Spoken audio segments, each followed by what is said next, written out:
Ui, laju siut. Woi, nampak? Ui, 1GB dah. 2GB dah transfer. Berapa second je? Hai, Assalamualaikum warahmatullahi wabarakatuh. Welcome back to my channel Ultra Squad. Dan hari ni sebenarnya aku nak pergi kedai komputer, nak beli external SSD untuk editing. Tapi sebelum aku pergi kedai komputer, aku nak pergi makan dulu sebab tak makan lagi. So aku nak makan kat mana? Korang tunggu dan lihat. Sebelum tu korang layanlah intro dulu.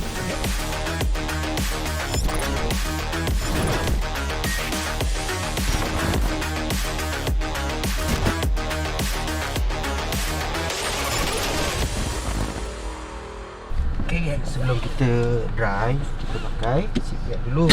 Okay, so kita nak pergi makan dulu. Sekarang pukul 6.30, tak makan lagi. Tak makan tengah hari lagi geng, daripada tengah hari tadi. Okay geng, kalau nak keluar simpang, pastikan pakai signal ni. Signal ni fungsi dia untuk memberitahu pada pemandu lain kita nak ke arah mana. Okay, pakai otak.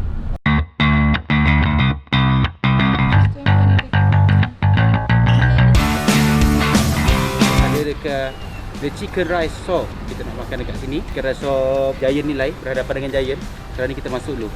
Jom makan apa?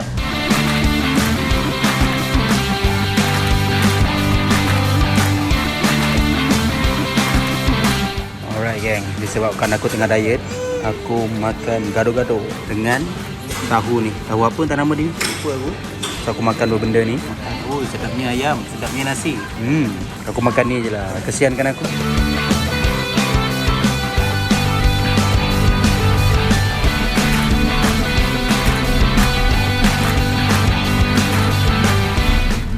Alright geng, makan sudah, perut pada kenyang. Sekarang ni aku nak hantar bini aku balik kampung dulu. Pada muka dia tak dapat ikut. Kampung bini aku ni ngambil masa perjalanan 15 minit, bye. Jauh tak? Tak percaya? Tunggu je lagi. Oh, cameraman tu berstyle tu.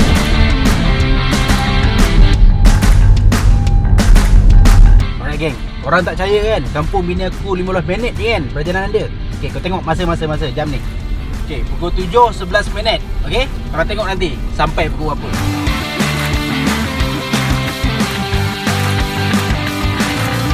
Alright guys, tengok. Tadi pukul 7.11 minit. Sekarang 7.16 minit. Nampak? Ni. Alright guys, sekarang pukul 7.16 minit. Tadi masa kita on the way tadi 7.11 minit. So ambil masa 5 minit je. So kalau daripada rumah aku bermakna dalam 15 minit je lah. Tengok ni, dah sampai dah. Oi, penat tu perjalanan ni balik kampung. Ni belakang lagi penat. Oi, belakang lagi penat tu, tidur. Okay, jom. Alright geng, aku dah hantar bini aku balik kampung tadi, kampung dia.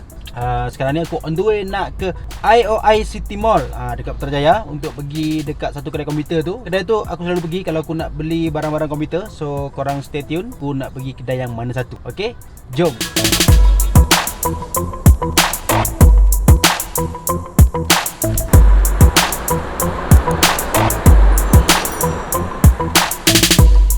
Alright geng, kita dah sampai IOI City Mall. Sekarang ni aku tengah cek parking dulu. Ui, banyak juga walaupun dah malam dah. Penuh parking lah. Ramai lagi walaupun dah malam. So sekarang aku tengah mencari parking. Penuh parking lah. So harap-harap aku dapat parking dekat dengan pintu masuk. Senang sikit kan. Tak adalah berjalan jauh. Dan nak cek kereta pun senang. Sebab kalau jauh daripada pintu masuk, kadang-kadang aku sesat nak keluar tu. Bukan nak keluar tu sesat, nak pergi kat kereta sesat. Banyak kali aku kena macam ni. Alright geng, kita jumpa nanti geng. Aku nak cek parking dulu, okay? Alhamdulillah geng, aku dah dapat parking. Dan parking tu dekat dengan pintu masuk. Ni parking aku. Tu kat sana pintu masuk. Tu, aku dah dapat parking kat situ. Okay, so sekarang aku nak ke kedai komputer tu. Jom.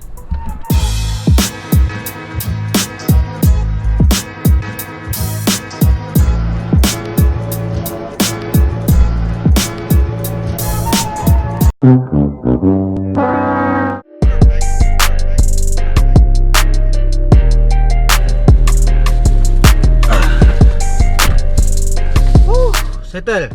Sorry geng, tadi aku tak dapat record apa semua sebab bateri kamera aku low. habis bateri. Aku tak dapat nak record tadi masa aku beli hard disk apa semua tu.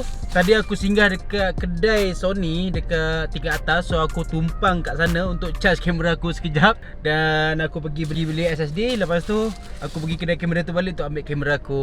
Alhamdulillah sekarang kamera aku ada dalam 30% bateri. Tadi langsung tak ada. Tapi aku tak terfikir pula aku nak record pakai phone kan. Aku terlupa boleh record pakai phone. Kalau tidak aku dah boleh record pakai phone. Dan aku boleh kongsikan kepada korang semua barang-barang yang ada dekat kedai tu. So tadi aku pergi dekat kedai All IT. Aku selalu pergi kedai tu kalau aku nak beli barang-barang komputer. Sebab kat situ macam all in one. Semua ada. Apa yang kita nak semua ada. Graphic card ke, motherboard ke, wifi adapter, semualah barang-barang komputer semua ada. Headphone semua ada. Macam-macam ada kat sana. Dan harga kat sana pun tak adalah mahal sangat. Nak kata murah pun tak murah, nak kata mahal pun tak mahal. So kalau korang nak beli barang-barang PC, korang boleh pergi dekat All IT, IOI City Mall Putrajaya. Aku tadi beli SSD Adata. Nanti kita unboxing bila kita dah sampai dekat rumah. Aku beli juga dia punya enclosure. Boleh dia punya enclosure untuk aku masukkan SSD ni. So SSD ni aku pasang dekat punya enclosure. So dia akan jadi external SSD. Kenapa aku tak beli yang external SSD yang dah siap? Yang dah siap macam Sunday Extreme Pro apa semua tu kan. So tak perlulah nak beli asing-asing nak kena pasang. Tujuan aku beli benda ni ialah sebab senang kalau SSD ni penuh ataupun aku nak upgrade, aku boleh beli dia punya SSD saja. So enclosure dia aku boleh maintain pakai dan aku hanya upgrade dia punya SSD. Kalau aku beli yang dah siap, kalau aku nak tukar dia punya SSD ni susah lah, tak boleh tukar, nak kena beli baru lagi. Baru dah lah mahal kan. Yang ni murah je, tak adalah mahal sangat. Sekarang ni banyak kereta tengah keluar. So aku relax kejap kat dalam kereta ni. Tunggu semua kereta dah clear. Tak adalah semua kereta dah clear. Tunggu kereta ni kurang sikit baru keluar. Sebab kalau nak keluar pun tengah jam juga kan. So aku relax kejap kat dalam kereta ni sambil makan aiskrim McDonald yang aku beli tadi. So mari kita makan. Bismillahirrahmanirrahim. Lepas kita dah makan aiskrim, kita layan NSYNC pula. NSYNC 3. Alright geng, kita sambung nanti.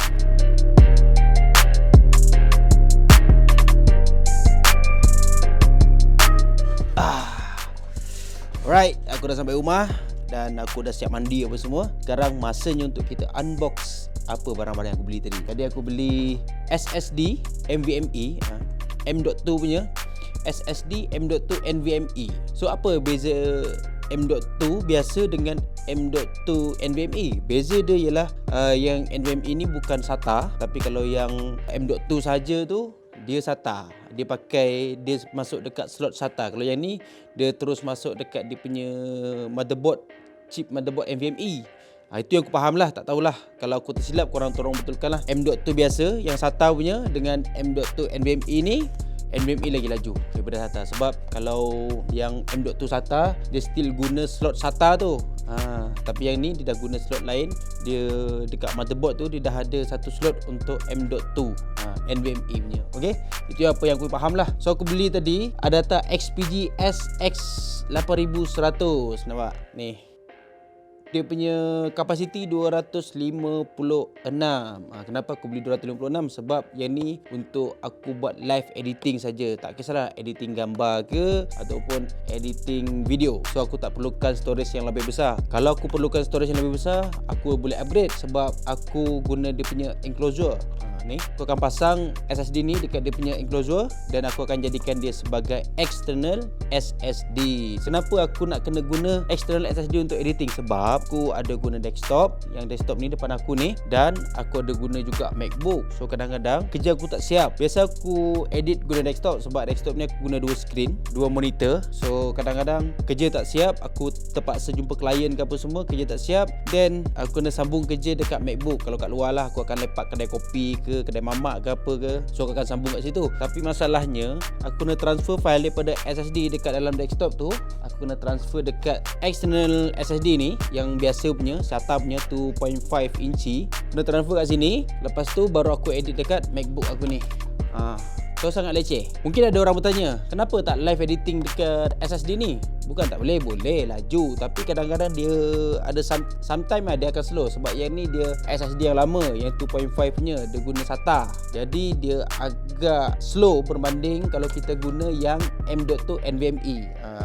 Okay, bila aku dah siap edit, aku kena transfer sini balik, lepas tu aku kena transfer dekat desktop balik. Sangat leceh macam tu. Sebab tu aku beli yang M.2 NVMe ni untuk aku gunakan live editing. Aku tak perlu nak transfer mana-mana pun. Just kalau aku nak edit dekat desktop, aku cucuk je SSD ni dekat desktop, dan kalau aku nak sambung edit dekat MacBook, just aku cabut dan aku sambung dekat MacBook. Simple as that. Sangat mudah. Okay, memudahkan kerja aku. So apa-apa yang memudahkan kerja aku akan belilah. Sebab itulah nilai yang perlu dibayar untuk memudahkan kerja aku. Okay, alright. So sebenarnya sebelum ni aku dah ada dah SSD ni dengan dia punya enclosure. Ni pun SSD dia punya dengan dia punya enclosure, tapi speed dia tak begitu laju.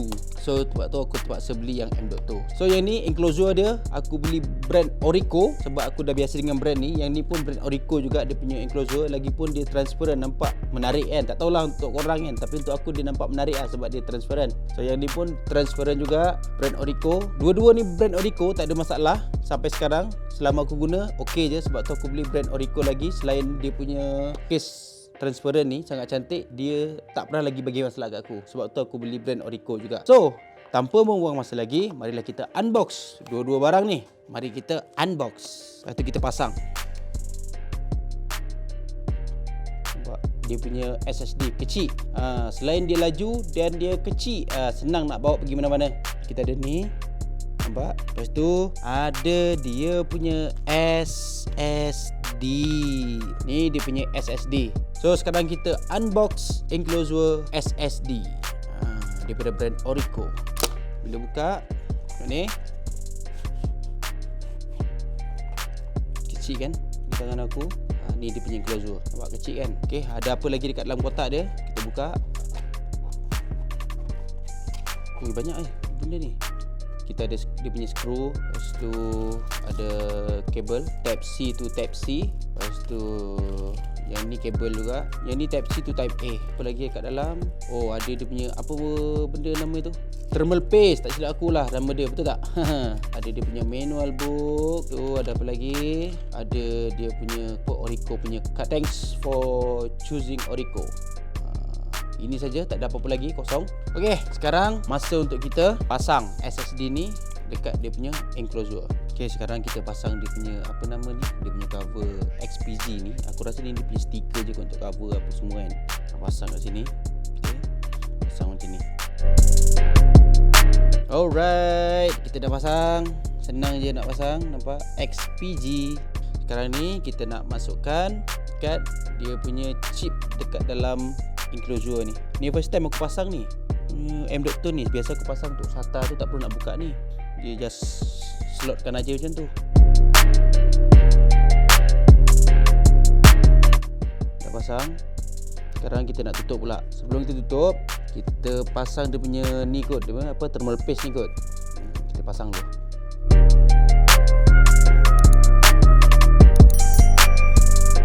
Alright guys, sekarang dah siap pasang dia punya thermal paste. Nampak? Pasang macam tu. Lepas tu kita pasang dekat dia punya case ni pula. Okay,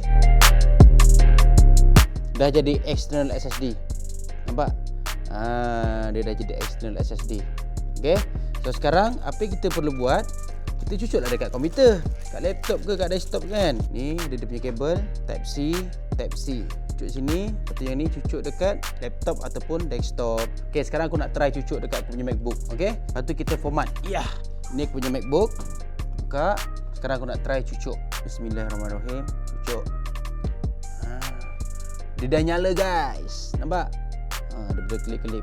Windows dengan Mac, dia punya format berbeza-beza. Ada satu format tu membolehkan untuk sistem Windows dengan sistem Mac boleh baca SSD ni. Kalau korang guna dua-dua sistem, dua-dua platform, Windows dengan Mac, aku sarankan korang jangan guna NTFS NTFS ataupun apa lagi satu FAT32, aku tak silap HFS kalau tak silap. Yang tu untuk compatible untuk Mac je. Lepas tu NTFS ni dia compatible untuk Windows. Kalau korang format guna NTFS punya format, berkemungkinan besar Mac korang takkan dapat write, tapi boleh read. Tak boleh nak transfer file. Dia boleh baca je tapi tak boleh transfer file. Macam itulah kalau kita guna yang NTFS. Sebab yang tu compatible untuk Windows saja. Yang paling baik korang format exFAT. XFAT. Aku tak tahu lah macam mana sebutan dia, FAT ke FAT ke apa tapi yang aku tahu dia XFAT, EXFAT. Korang format tu. Barulah dua-dua platform ni boleh baca antara satu sama lain. Maksudnya kalau kau cucuk SSD ni dekat Windows punya laptop ke desktop ke, boleh baca dan boleh tulis, read and write boleh. Dan kalau korang cucuk dekat Mac pun dia boleh read and write juga, tak ada masalah. Okey, nak tengok? Aku tunjuk kat korang. Okey, tu sekarang ni kita try format dulu. Kita try erase. So format dia guna exFAT ni, nampak tak? Yang ni kita bubuh lah nama yang apa kita nak kan. Bila kita dah namakan, kita tekan erase. Bismillahirrahmanirrahim. Boom. Okay, klik done to continue. Dan barulah dia dapat baca. Sekarang kita dah boleh buka. Nampak kosong. Okey, sekarang aku nak buat folder satu. New folder. Aku demo. Sekarang ni aku cuba nak transfer file. Daripada sini ke SSD ni. Okey, daripada SSD SATA punya 2.5 pergi ke M.2 punya SSD. Okey. Susah pakai tangan. Takkan aku pegang kamera kan. Cucuk sini. Okey. Lepas tu cucuk dekat Mac. Aku nak try transfer yang 7GB ni. Aku command all. Lepas tu aku drag and drop je. Tengok 8GB, berapa GB? 7.78GB. Ambil masa berapa lama untuk transfer. Okay, boom. Laju siut. Woi, nampak? 1GB dah, 2GB dah transfer. Berapa second je? 3GB. Siut lah, laju.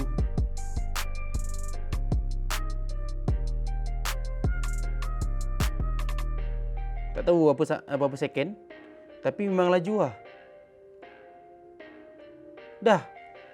Oh, memang laju. Ini daripada SATA pergi NVMe. Bayangkanlah kalau daripada NVMe pergi NVMe, lagi laju aku rasa. Gila, sekejap je. Okay, alright gang, itu tadi aku dah try. Aku transfer file daripada SSD SATA pergi SSD M.2 NVMe. Memang laju gila, berbeza kalau aku transfer file daripada SSD SATA ni pergi SSD SATA ataupun SSD SATA ni pergi mana-mana hard disk lah. Tak adalah slow sangat, laju juga. Tapi yang NVMe ni lagi laju. Sebab tu aku beli NVMe punya SSD ni untuk buat live editing. Sebab aku just cucuk dan buat live. Sebab aku punya file project semua aku akan save dalam ni. Aku akan transfer dalam ni semua file project, file gambar yang aku tengah edit, tengah buat apa semua tu, tak saya edit lagi tu, aku akan letak dalam ni. Kalau aku nak guna dekat desktop, aku just cabut, cucuk dekat desktop je. Lepas tu aku boleh sambung kerja aku. Kalau kerja aku tak siap, aku kena buat kerja kat luar ataupun aku outstation ke apa, jumpa klien ke apa, dan ada kerja-kerja yang memerlukan aku buat dengan segera, SSD NVMe ni aku cucuk dekat Mac dan aku boleh sambung kerja aku yang aku buat dekat desktop tadi. Sangat mudah macam tu. Itu tujuan aku sebenarnya beli SSD NVMe ni, sebab biar senang kalau aku guna berbagai device. Maksud aku guna desktop dengan MacBook lah. Sebab MacBook ni aku jarang guna dekat rumah. Kecuali untuk aku buat dokumen apa semua, aku memang guna MacBook. Tapi untuk aku editing, kalau dekat rumah, aku akan sentiasa guna desktop aku. Sebab ada dua monitor, dan satu monitor ni dia sRGB 99%. So dia punya color accuracy tu memang mantap lah. Lebih kurang macam MacBook Pro juga. Okay guys, itu saja untuk video kali ni. Jangan lupa like, komen dan subscribe. Kalau korang suka konten-konten macam ni, korang komen dekat bawah. Dan selepas ni mungkin aku buat konten-konten macam ni, ataupun konten-konten fotografi, videografi apa semua. So korang stay tune. Walaupun aku jarang upload, InsyaAllah aku akan upload bila aku ada masa. Sebab aku sekarang ni aku sangat sibuk dengan aku punya kerja hakiki. Okay, itu saja daripada aku. Jumpa lagi di video akan datang. Assalamualaikum warahmatullahi wabarakatuh. Keep strong and stay awesome. Bye bye.